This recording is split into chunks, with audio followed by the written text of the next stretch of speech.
Hi friends, మనం ఇప్పుడు ఒంటిమిట్ట శ్రీ కోదండరామస్వామి దేవాలయం గురించి తెలుసుకుందాం.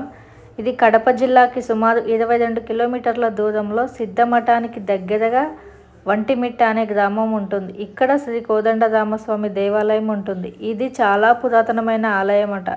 కడప నుండి చెన్నైకి వెళ్ళే మార్గంలో ఈ దేవాలయం ఉంటుంది. ఒంటిమిట్ట అనే పేరు ఎలా వచ్చిందంటే, అప్పట్లో ఒంటుడు మిట్టడు అని ఇద్దరు దొంగలు దొంగతనాలు చేసుకొని అందరి దగ్గర దోచుకున్న డబ్బుని ఇక్కడ ఉన్న గుహల్లో దాచిపెట్టుకునేవారట. ఒకసారి వారి కళల్లో శ్రీరామచంద్రుడు కనిపించి హితబోధ చేశారట, ఏమని, మీరు దొంగతనాలు మానేయమని. అప్పుడు రాముడు చెప్పాడని వాళ్ళు అప్పటి నుంచి దొంగతనాలు మానేసి శ్రీ సీతారాములని కొలుచుకుంటూ చాలా నిజాయితీగా బ్రతికేవారట. అందుకే ఈ గ్రామానికి వాళ్ళ పేర్ల మీద ఒంటిమిట్ట అనే పేరు వచ్చిందట. అదే కాదు, ఇక్కడ ఏకశిలా నగరంగా కూడా పిలుస్తారంట. ఎందుకంటే ఒకే శిల పైన రాముడు, లక్ష్మణుడు, సీత విగ్రహాలను చెక్కారట. అందుకే ఒంటిమిట్టని ఏకశిల నగరం కూడా అంటారు. ఇది 167 అడుగుల ఒక మిట్ట పైన ఈ ఆలయం నిర్మించబడి ఉంది. దాదాపు సుమారు 25-30 మెట్ల వరకు ఉంటాయి. ఇగో మేము ఇప్పుడు వెళ్ళేది అదే మెట్లెక్కి పైకి వచ్చాము. ఇగో చూడండి, భద్రాచలం తర్వాత అంత ప్రసిద్ధి పొందిన ఆలయం ఏదైనా ఉంది అంటే ఈ ఒంటిమిట్ట ఆలయమేనట. అంత ప్రసిద్ధి పొందిన ఆలయం అట శ్రీ కోదండరామస్వామి దేవాలయం. లోపలికి వచ్చాక మనకి ఇక్కడ ఎదురుగా ధ్వజస్తంభం, ఫస్ట్ ధ్వజస్తంభం కనిపిస్తుంది మనకి. ధ్వజస్తంభానికి దర్శనం చేసుకొని మనం లోపలికి అయితే వెళ్ళాలి. చూడండి లోపల ఎంత ప్రశాంతంగా, ఎంత పీస్ఫుల్గా ఉంటుందో. ఇంకొక విషయం, ఇక్కడ కోతులు చాలా ఉంటాయి. మనకేమన్నా తినడానికి ఏమన్నా తెచ్చుకున్నా, ఏమున్నా సరే మనం బయటనే వాటిని భద్రంగా దాచుకొని, వెహికల్ ఉంటే వెహికల్లోనే దాచిపెట్టుకొని లోపలికి అయితే రావాలి. వాటిని తీసుకొని లోపలికి వస్తే అవైతే మీకు మిగలవు మీకు తినడానికి. ఇంకొకటి ప్రత్యేకత ఏంటంటే, ఎక్కడ చూడు మన ఈ టెంపుల్లో ఏ స్తంభానికి చూడు, ఏ గోడకి చూడు మనకు శిలలే కనిపిస్తాయి, నాట్య రూపంలో అయినా. చూడండి ఇక చూడు, ఎక్కడ ఏ స్తంభం చూడు మనకి స్తంభం ఖాళీగా అనేది అయితే ఉండదు, శిలలతోనే చెక్కి ఉంటుంది. ఇక్కడ ఒక ప్రత్యేకత అది.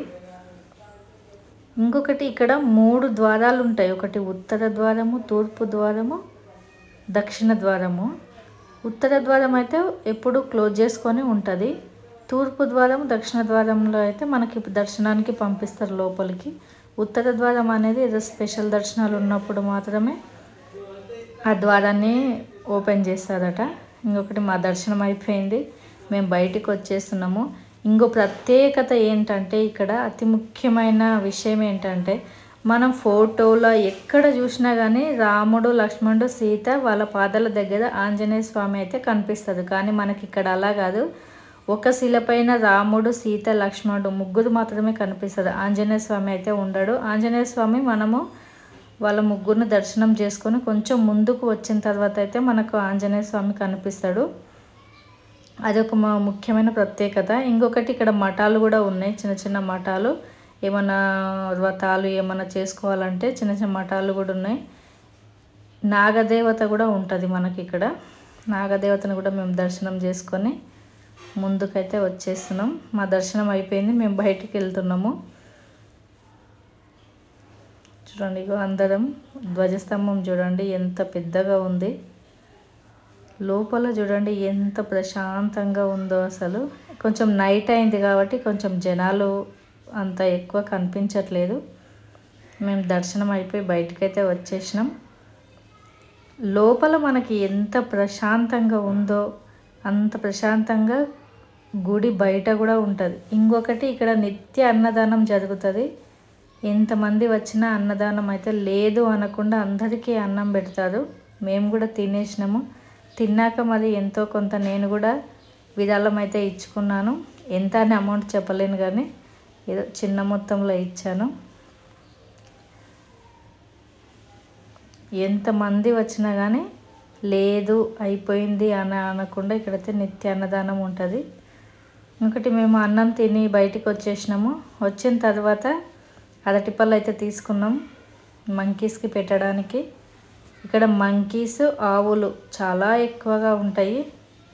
చూడండి ఎంత ప్లేస్, ఎంత బాగుంది అసలు ఈ టెంపుల్ దగ్గర. అటు నుంచి వెళ్ళే వాళ్ళు ఎవరైనా యాత్రలకి వెళ్ళే వాళ్ళు ఇక్కడ దిగి కొద్దిసేపు సేద తీరి తినేసి మళ్ళీ వెళ్ళొచ్చు, కాసేపు విశ్రాంతి తీసుకొని. ఇక్కడ పార్క్ కూడా ఉందండి పిల్లలు ఆడుకోవడానికి. అలా ముందు సైడ్ పార్క్ ఉంటుంది. చాలా పెద్ద ప్లేస్, వెహికల్స్ ఆపుకోవచ్చు, వాళ్ళు ప్రశాంతంగా తినొచ్చు, ఏమైనా తెచ్చుకున్న తినొచ్చు, అన్నీ చేయొచ్చు. పాపం మేము మంకీకి అరటి పండు పెడదామంటే వచ్చింది, పాపం మంకీ వెళ్ళిపోయింది.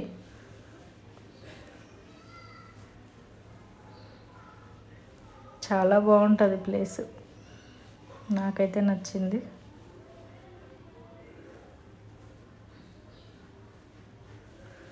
ఈ టెంపుల్లో ఇంకొకటి శ్రీరామ తీర్థం ఉంటుంది. అప్పుడు సీతకి దాహం వేస్తే శ్రీరామచంద్రుడు తన బాణంతో పాతాళ గంగను పైకి తెప్పించి సీతమ్మ దాహం తీర్చాడట. ఇంక ఇక్కడ శ్రీరామ తీర్థం కూడా ఉంటుంది. ఇంకొకటి మా దగ్గర బనానాస్ అయిపోయినాయి, పాపం వచ్చేస్తుంది ముందుకి. చూడండి అవి నిమ్మదుతుంటే ఎంత మంచిగా వచ్చి ఉన్నాయో. మా చిన్నోడైతే అసలు దగ్గరికి కూడా రావట్లేదు, చాలా భయపడుతుండు. మా పెద్దోడేమో ఇంకా వాడికంటే ఎక్కువ, ఇంకా మొత్తానికే భయపడతాడు. కనీసం టచ్ చేయాలంటేనే భయపడుతున్నాడు. ఓకే అండి, మాకు ఇక్కడ దర్శనం అయిపోయింది, మా డిన్నర్ అయిపోయింది, ఇంకా మేము వెళ్తున్నాము. మా పిల్లలు చూడు ఎట్లా ఉరుకుతున్నారు.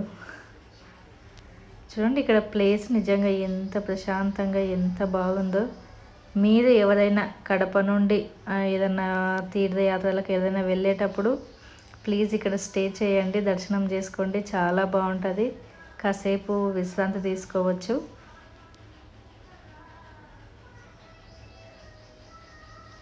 ఓకే ఫ్రెండ్స్, నా వీడియో నచ్చితే లైక్ చేయండి, షేర్ చేయండి, కామెంట్ చేయండి.